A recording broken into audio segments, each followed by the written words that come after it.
Hello again, and welcome back to Godus. So this is the second part, and I have learned a couple things since last time. But first, let's collect some of the belief from each of my settlements. Yeah, so I definitely move a lot slower around the map when I've got fraps running. Okay, and then there's loads of other belief bubbles which I can pick up, but they won't be as much as the settlements. But these larger buildings, they give 500 or 600 each, so they're always worth clicking, and occasionally I just drop back in and just pick up some beliefs. So I've got 132,000. I also found out I did a couple multiplayer games, and apparently these are gems which can be mined later on, I think, but we don't have the technology for that now.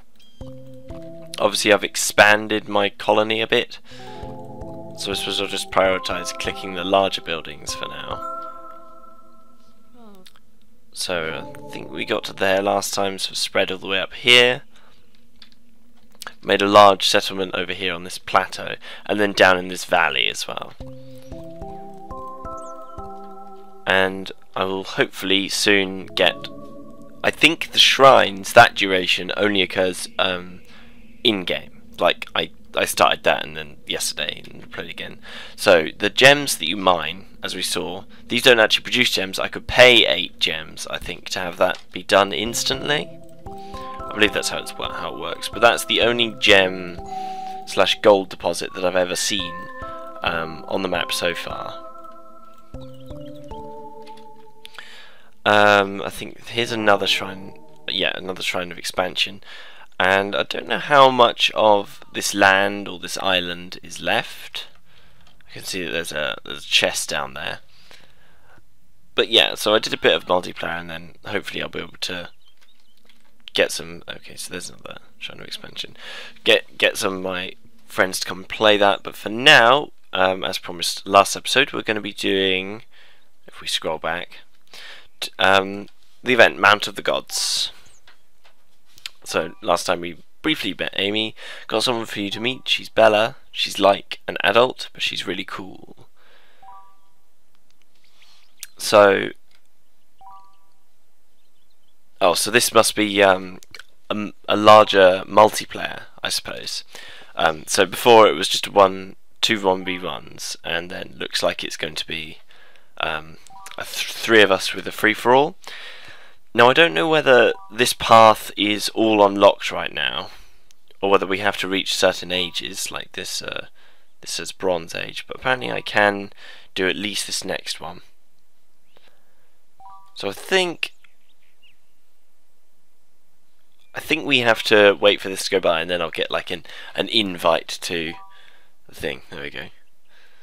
So, cat girl, okay, P Blimmer. So this first screen that you face, volcanic crater. I think this might just be another domination one.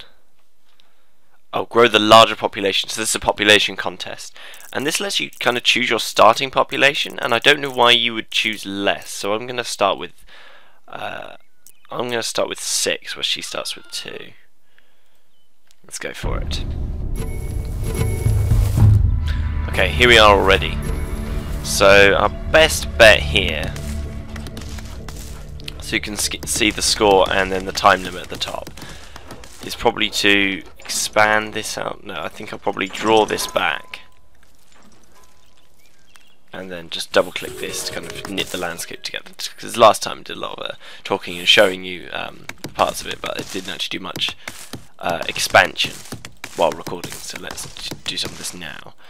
So this is just a population race. I think we can send our people to fight anyway, but I'm not going to do that. But yeah, this is quite a large forest to punch down, but it's very very therapeutic, much like playing Cookie Clicker. If anyone's been playing that, I think most people have. But yeah, I should try and since I want as much population as I can. Oh, so she's on that side, and she already wants to like start attacking me. Maybe. Hopefully I'll be able to just attack and maybe destroy her anyway, and that'll give me then I'll be able to just kill her population and destroy her population capacity. But sometimes fighting might be turned off so like our followers won't actually attack each other. So yeah, on the main world, I think I unlocked size 3 buildings last time, but you automatically have more advanced technologies for these battles, such as, you know, mining for gems. That's available. And when you win multiplayers, then you get resource cards. Now I think that size 4 is going to be a fort. I don't know whether that produces population. I think I've seen it produce a lot of belief, but not much population. And population is kind of what we want here. And I think, although we're like close to each other, the god that actually does the expanding is the one whose plot it is, not just like the first follower, the first worshipper to get there. Okay. And hopefully they can actually get down there. And as I said, I immediately just forgot to keep producing this population. So people here are like resting. It's like, no, don't rest. So here we've got our fort. It says it's full of people, but it does generate belief quite quickly. And obviously belief generates a lot quicker in these multiplayer games, or Man to the Gods or whatever, a lot faster than they do in the base game. So let's see if I can destroy this house. No, I can't, which is a shame.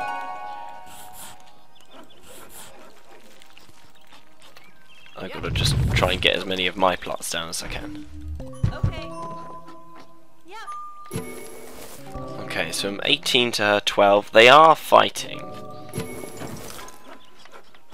So we can do settlement, totem, champion. I haven't actually unlocked yet. So I think at least for the beta. Oh, they are actually capturing my buildings. That really kind of sucks because I just put a lot of effort into doing that. Okay. So I'm gonna have to place totem here and actually get my people down there so that they can fight off these guys, because I've got more population than her. I should be winning this fight. Come on, kill them.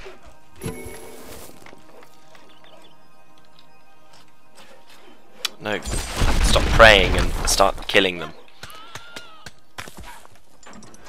Okay, so I can't intervene with like her land. Let's just keep producing people whenever we can.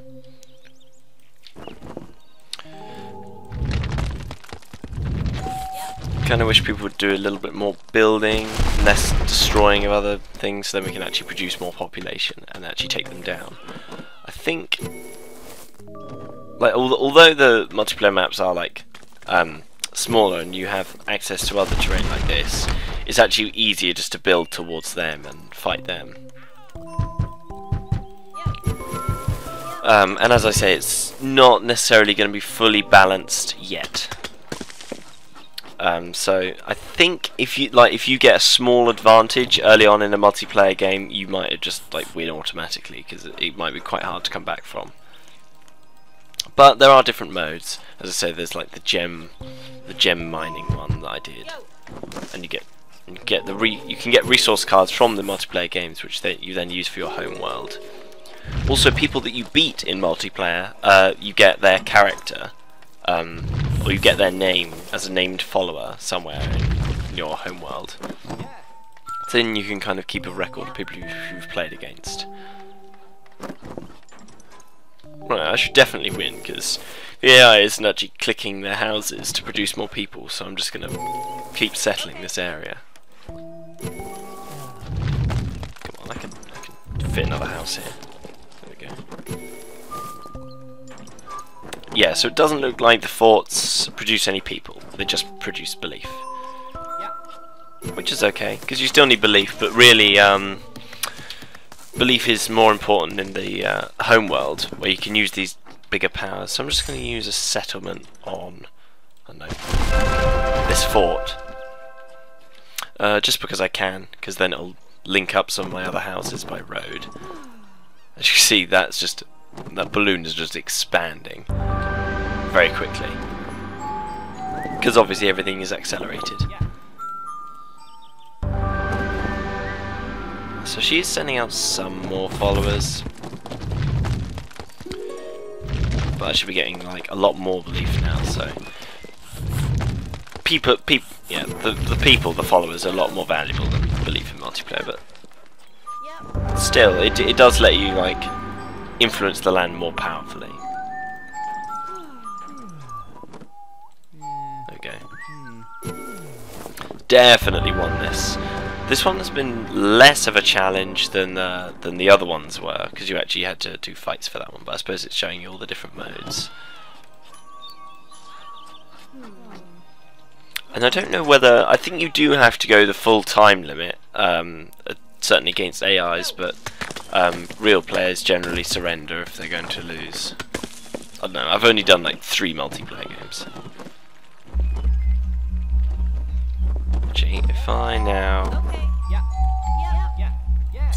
move the tome up here and activate it, then I can send all of my people to go and destroy her houses and thus just kill all of her population. And I think that will actually make me win beforehand, because obviously a population race, or generally, you need people.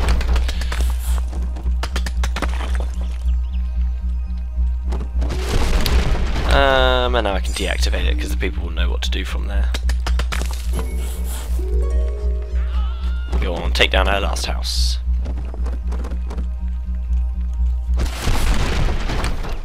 There we go, and kill her last followers, and hopefully we will win. Yes! So here we go, so now I'm going to get my like prize cards for winning. It does freeze a little bit when I click this first card. But there you go. So the Finger of God, use your giant finger to flick or squish followers, remove bows, or even set fire to trees. So that's more useful in multiplayer game, for just like intervening with followers directly. Small mineral rock.